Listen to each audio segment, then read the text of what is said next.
Thank you very much. My fellow Americans, good evening. Let me begin by congratulating the team at NASA and our brave astronauts on the successful launch of Artemis II. It was quite something. It will be traveling further than any manned rocket has ever flown and will very substantially pass the moon, go around it, and come back home from a distance that has never been done before. It's amazing. They are on the way, and God bless them. These are brave people. We want to God bless those 4 unbelievable astronauts. As we speak this evening, it's been just 1 month since the United States military began Operation Epic Fury, targeting the world's #1 state sponsor of terror, Iran. In these past 4 weeks, our armed forces have delivered swift, decisive, overwhelming victories on the battlefield, victories like few people have ever seen before. Tonight, Iran's Navy is gone. Their Air Force is in ruins. Their leaders, most of them terrorist regime they led, are now dead. Their command and control of the Islamic Revolutionary Guard Corps is being decimated as we speak. Their ability to launch missiles and drones is dramatically curtailed, and their weapons, factories, and rocket launchers are being blown to pieces. Very few of them left. Never in the history of warfare has an enemy suffered such clear and devastating large-scale losses in a matter of weeks. Our enemies are losing, in America, as it has been for 5 years under my presidency, is winning, and now winning bigger than ever before. Before discussing this current situation, I also want to thank our troops for the masterful job they did in taking the country of Venezuela in a matter of minutes. That hit was quick, lethal, violent, and respected by everyone all over the world. After rebuilding our military during my first term, we have by far the strongest military anywhere in the world, and now we're working along with Venezuela and are, in a true sense, joint venture partners. We're getting along incredibly well in the production and sale of massive amounts of oil and gas, the second largest reserves on Earth after the United States of America. We're now totally independent of the Middle East, and yet we are there to help. We don't have to be there. We don't need their oil. We don't need anything they have, but we're there to help our allies. Tonight, I want to provide an update on the tremendous progress our warriors have made in Iran and discuss why Operation Epic Fury is necessary for the safety of America and the security of the free world. From the very first day I announced my campaign for president in 2015, I have vowed that I would never allow Iran to have a nuclear weapon. This fanatical regime has been chanting death to America, death to Israel for 47 years. Their proxies were behind the murder of 241 Americans in the Marine barracks bombing in Beirut, the slaughter of hundreds of our service members with roadside bombs. They were involved in the attack on the USS Cole, and they carried out the countless other heinous acts, including the just horrible, bloody atrocities of October 7th in Israel, something that most people have never seen anything like it. This murderous regime also recently killed 45,000 of their own people who were protesting in Iran. 45,000 dead. For these terrorists to have nuclear weapons would be an intolerable threat. The most violent and thuggish regime on earth would be free to carry out their campaigns of terror, coercion, conquest, and mass murder from behind a nuclear shield. I will never let that happen, and neither should any of our past presidents. This situation has been going on for 47 years and should have been handled long before I arrived in office.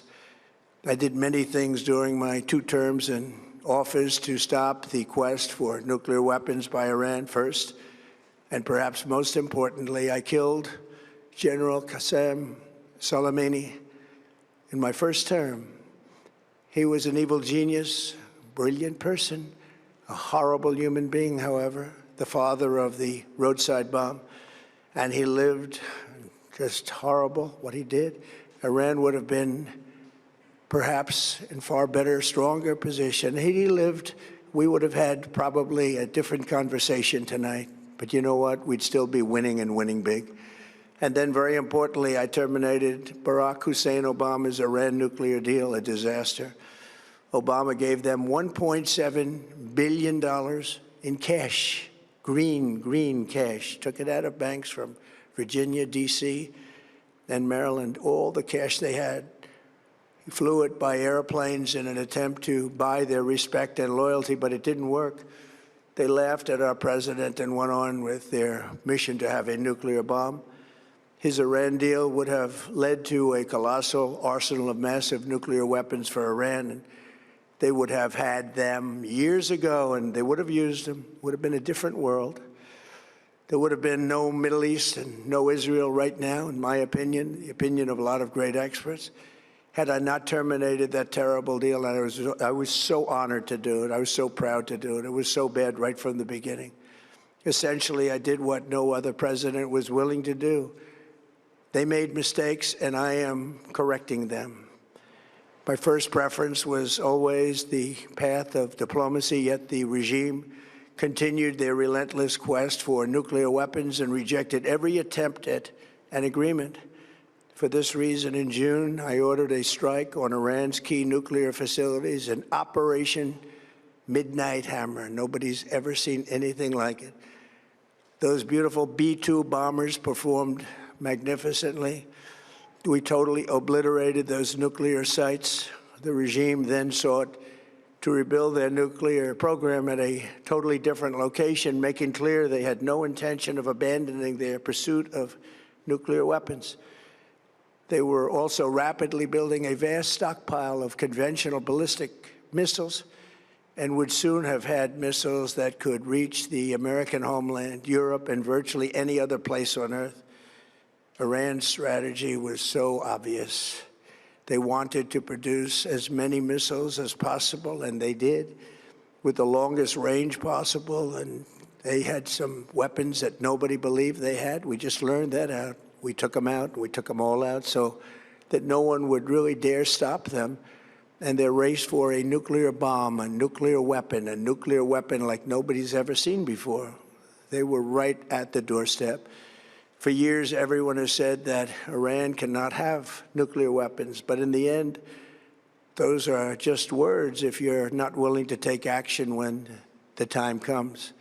As I stated in my announcement of Operation Epic Fury, our objectives are very simple and clear. We are systematically dismantling the regime's ability to threaten America or project power outside of their borders. That means eliminating Iran's Navy, which is now absolutely destroyed, hurting their Air Force and their missile program at levels never seen before, and annihilating their defense industrial base. We've done all of it. Their Navy is gone. Their Air Force is gone. Their missiles are just about used up or beaten. Taken together, these actions will cripple Iran military, crush their ability to support terrorist proxies, and deny them the ability to build a nuclear bomb. Our armed forces have been extraordinary. There's never been anything like it militarily. Everyone is talking about it, and tonight I'm pleased to say that these core strategic objectives are nearing completion. As we celebrate this progress, we think especially of the 13 American warriors who have laid down their lives in this fight to prevent our children from ever having to face a nuclear Iran. Twice this past month, I've traveled to Dover Air Force Base, and it's been something. I wanted to be with those heroes as they return to American soil, and I was with them and their families, their parents, their wives, their husbands. We salute them, and now we must honor them by completing the mission for which they gave their lives. And every single one of the people, their loved ones said, "Please, sir, please finish the job, every one of them. And we are going to finish the job, and we're going to finish it very fast. We're getting very close. I want to thank our allies in the Middle East, Israel, Saudi Arabia, Qatar, the UAE, Kuwait, and Bahrain. They've been great, and we will not let them get hurt or fail in any way, shape, or form. Many Americans have been concerned to see the recent rise in gasoline prices here at home. This short-term increase has been entirely the result of the Iranian regime launching deranged terror attacks against commercial oil tankers in neighboring countries that have nothing to do with the conflict. This is yet more proof that Iran can never be trusted with nuclear weapons. They will use them, and they will use them quickly. It would lead to decades of extortion, economic pain, and instability worse than we can ever imagine. The United States has never been better prepared economically to confront this threat. You all know that. We built the strongest economy in history. We're going through it right now, the strongest in history. In 1 year, we've taken a dead and crippled country. I hate to say that, but we were a dead and crippled country after the last administration and made it the hottest country anywhere in the world by far, with no inflation, record-setting investments coming into the United States, over $18 trillion, and the highest stock market ever, with 53 all-time record highs in just 1 year. It all positioned us to get rid of a cancer that has long simmered. It's known as the nuclear Iran, and they didn't know what was coming. They've never imagined it. Remember, because of our Drill Baby Drill program, America has plenty of gas. We have so much gas. Under my leadership, we are #1 producer of oil and gas on the planet, without even discussing the millions of barrels that we're getting from Venezuela. Because of the Trump administration's policies, we produce more oil and gas than Saudi Arabia and Russia combined. Think of that, Saudi Arabia and Russia combined.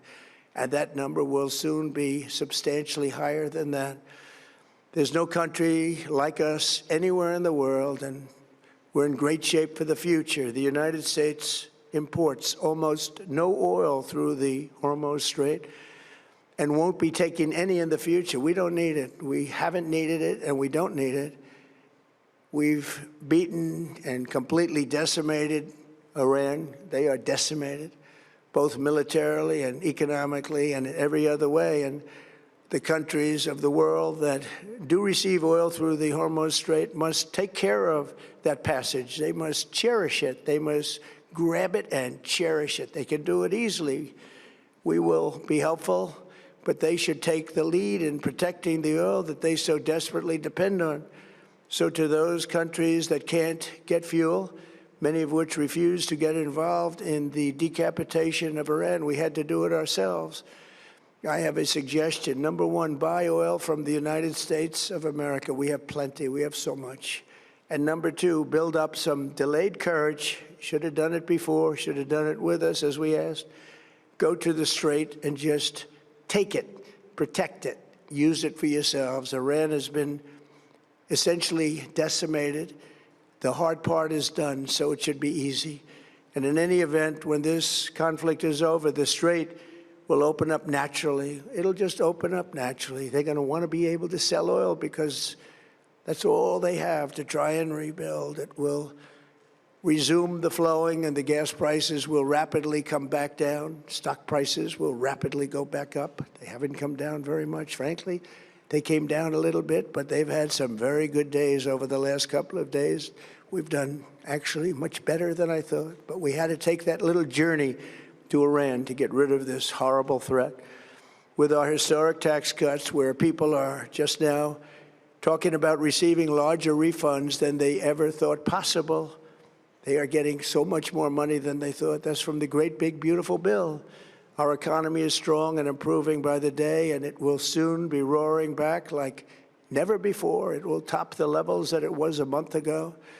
I've made clear from the beginning of Operation Epic Fury that we will continue until our objectives are fully achieved.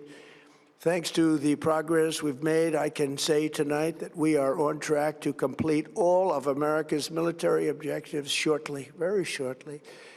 We're going to hit them extremely hard over the next 2 to 3 weeks.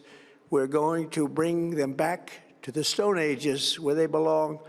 In the meantime, discussions are ongoing. Regime change was not our goal. We never said regime change, but regime change has occurred because of all of their original leaders' death.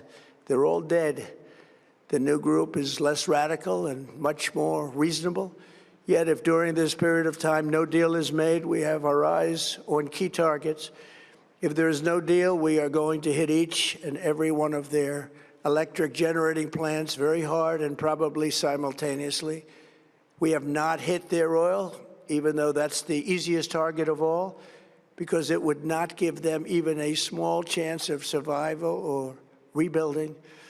But we could hit it, and it would be gone, and there's not a thing they could do about it. They have no anti-aircraft equipment. Their radar is 100% annihilated. We are unstoppable as a military force. The nuclear sites that we obliterated with the B-2 bombers have been hit so hard that it would take months to get near the nuclear dust, and we have it under intense satellite surveillance and control. If we see them make a move, even a move for it, we'll hit them with missiles very hard again. We have all the cards, they have none. It's very important that we keep this conflict in perspective. American involvement in World War I lasted 1 year, 7 months, and 5 days. World War II lasted for 3 years, 8 months, and 25 days. The Korean War lasted for 3 years, 1 month, and 2 days. The Vietnam War lasted for 19 years, 5 months, and 29 days. Iraq went on for 8 years, 8 months, and 28 days. We are in this military operation so powerful, so brilliant, against one of the most powerful countries for 32 days. And the country has been eviscerated and essentially is really no longer a threat. They were the bully of the Middle East, but they're the bully no longer. This is a true investment in your children and your grandchildren's future. The whole world is watching, and they can't leave the power, strength, and brilliance. They just can't believe what they're seeing. They leave it to your imagination, but they can't believe what they're seeing, the brilliance of the United States military. Tonight, every American can look forward to a day when we are finally free from the wickedness of Iranian aggression and the specter of nuclear blackmail. Because of the actions we have taken, we are on the cusp of ending Iran's sinister threat to America and the world. And I'll tell you, the world is watching. And when we do, when it's all over, the United States will be safer, stronger, more prosperous, and greater than it has ever been before. May God bless the men and women of the United States Armed Forces, and may God bless the United States of America. Thank you very much, and good night.